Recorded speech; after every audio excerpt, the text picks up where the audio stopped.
अस्सलाम वालेकुम, this is your teacher Hamza Bhatt. अच्छा, ये भी हमारे पास एक वीडियो काफ़ी इंपॉर्टेंट है जिसमें हम टाइप्स ऑफ स्टैंडर्ड्स देख रहे हैं। अभी तक हमने स्टैंडर्ड कॉस्टिंग को काफ़ी डिटेल में देख लिया है।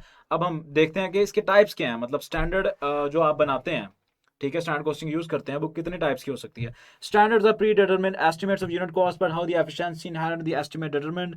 ठीक है, अब हम देख रहे हैं कि यार स्टैंडर्ड कॉस्टिंग तो आपने ले लिया, आपने standard material, direct material standard ले लिया, स्टैंडर्ड के मुताबिक लेबर ले ली, स्टैंडर्ड के मुताबिक ओवरहेड ले ली। लेकिन अभी तक हमने बात नहीं की, किन चीज़ों पे बात नहीं की, ऑपरेटिंग कंडीशंस पे। क्या कंपनी में उस तरह की ऑपरेटिंग कंडीशंस भी हैं? ऑपरेटिंग कंडीशंस किस तरह की है भाई? और आपने कोई अलाउंस, कोई वेस्टेज और आइडल टाइम के लिए अभी तक लिया नहीं है कि आपने लेबर को तो क्या दिया यार, आपने इतने घंटे में काम करना है, लेकिन कुछ अगर आपका कोई प्लांट खराब हो गया या आपकी लेबर किसी वजह से आइडल हो गई है, अभी तक हमने उसकी कोई कैलकुलेशन इसमें शामिल नहीं की। अभी तक हमने इसको नहीं पढ़ा था। The standard set will be a performance target and should be attainable and will have a detrimental impact। अगर हमने जो स्टैंडर्ड टारगेट सेट किया, अगर हम उसे नहीं अचीव कर पा रहे, तो ऑब्वियसली स्टाफ डीमोटिवेट होगा। अच्छा, अब हम इसकी टाइप सिंपली देखते हैं।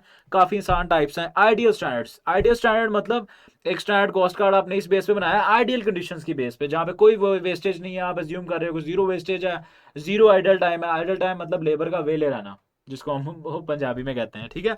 These assumes perfect working conditions.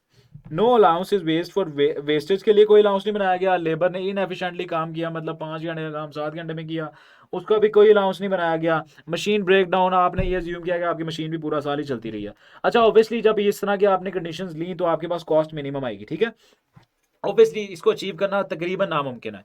Ideal standards are unlikely to be achieve, इसीलिए ये अचीव भी नहीं होते, ठीक है, because they are very useful long term task and provide senior managers with an indication of the potential for saving in process. Ideal standard will not be achieved. Obviously इस case में क्या आ रहे होंगे, एडवर्स वेरिएंस ही हमेशा आ रहे होंगे, ठीक है। तो आइडियल स्टैंडर्ड क्या है, जिसमें आप मिनिमम कॉस्ट लेते हो, जिसमें आप परफेक्ट वर्किंग कंडीशंस लेते हो, जिसमें वेस्टेज भी आपका कोई नहीं है, लेबर इनएफिशिएंसी भी कोई नहीं है, मशीन ब्रेकडाउन भी कोई नहीं है। ऑब्वियसली जो प्रैक्टिकली ऐसा नहीं होता, तो ये एक आइडियल स्टैंडर्ड है, ठीक है। आपने एक जो कंपनीज आइडियल स्टैंडर्ड पे मूव करेंगी, वो इस पॉलिसी को अपनाएंगी। इसके अगेंस्ट एक अटेनेबल स्टैंडर्ड है, नाम से जाहिर है, जिसको आप अचीव कर सको उसे अटेनेबल कहते हैं ना। They don't believe in perfect working condition, ये कोई परफेक्ट वर्किंग कंडीशन में बिलीव नहीं करते, ये अलाउंस देते हैं वेस्ट का भी, ब्रेक डाउन का भी, इनएफिशिएंसी का भी। ये मानते हैं कि भाई मशीन ब्रेक डाउन हो सकती है, आपके पास मटेरियल वेस्ट हो सकता है, और लेबर भी इनएफिशिएंटली काम कर सकती है, ठीक है। Obviously they are high level of efficiency then the current performance standard. कहता है करंट से बेहतर है, लेकिन आइडियल के ये नीचे है, मतलब ये करंट के थोड़ा बेहतर है और आइडियल के बाद ही फॉल करता है। दे लाइकली टू मोटिवेट एम्प्लॉय, ये एम्प्लॉयज को मोटिवेट करते हैं, वो स्टैंडर्ड को अचीव करने की कोशिश करते हैं इस केस में। लेकिन ऑब्वियसली चैलेंजिंग होता है, ठीक है, लेकिन अटेनेबल होता है, ठीक है, एम्प्लॉयज के लिए इस टारगेट को अचीव करना, ठीक है जी।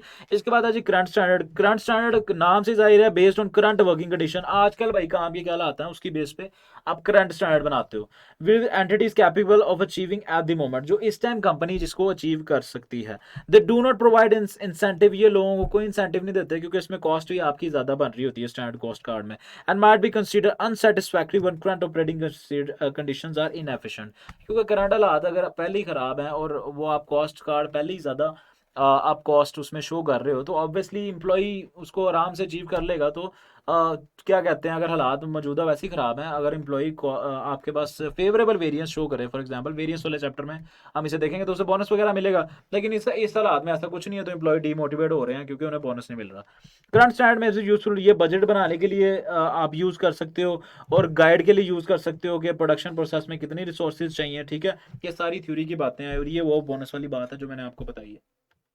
Last but not the least, basic standard. Basic standard किस बेस पे होता है, जो कि काफ़ी सालों से बना है और वो अनचेंज उस तरह ही चल रहा है, ठीक है। बेसिक स्टैंडर्ड जो आपने कुछ साल पहले अपनी कॉस्ट डिटर्मिनेशन की थी, वो आज भी वही चल रहा है। वेरिएंसेस आप निकालते हैं अगेन बेसिक को एक्चुअल से कंपेयर करके, और उसमें आप कुछ ना कुछ इंप्रूवमेंट ओवर द ईयर्स आप ला रहे होते हैं, ठीक है। बेसिक स्टैंडर्ड विड नॉट, अभी ऑब्वियसली पता है कि आप कॉस्ट ही पास्ट की बेस पे ले रहे हैं, 2-3 साल पुराना आपका कॉस्ट कार्ड वही चलता आ रहा है, तो ऑब्वियसली लोगों को मोटिवेट नहीं करेगा, ठीक है। As they are based on achievable conditions at some point in the past, they are not useful for budgeting. Obviously ये बजटिंग के लिए भी यूजफुल नहीं होगा, क्योंकि बजटिंग में हम करंट कंडीशंस के मुताबिक देख रहे होते हैं। और जब वेस्ट इन प्रोडक्शन होगा और आइडल टाइम अगर रेगुलरली होगा, करंट कॉस्ट कार्ड में include an allowance for the expected wastage और idle time, this considered more detail. अच्छा, अब हमें समझ आ गया, हमने इस वीडियो में क्या देखा, हमने ये देखा टाइप्स ऑफ स्टैंडर्ड कितने, आइडियल स्टैंडर्ड क्या होता है, अटेनेबल स्टैंडर्ड क्या होता है, करंट स्टैंडर्ड क्या होता है, बेसिक स्टैंडर्ड क्या होता है। कंपनी इनमें से कोई भी अडॉप्ट करती है। बेसिक स्टैंडर्ड अमूमन वो कंपनी अडॉप्ट नहीं कर रही होती है, अमूमन कंपनी अटेनेबल या करंट स्टैंडर्ड की तरफ जा रही होती है, क्योंकि आइडियल तो अचीवेबल ही नहीं है।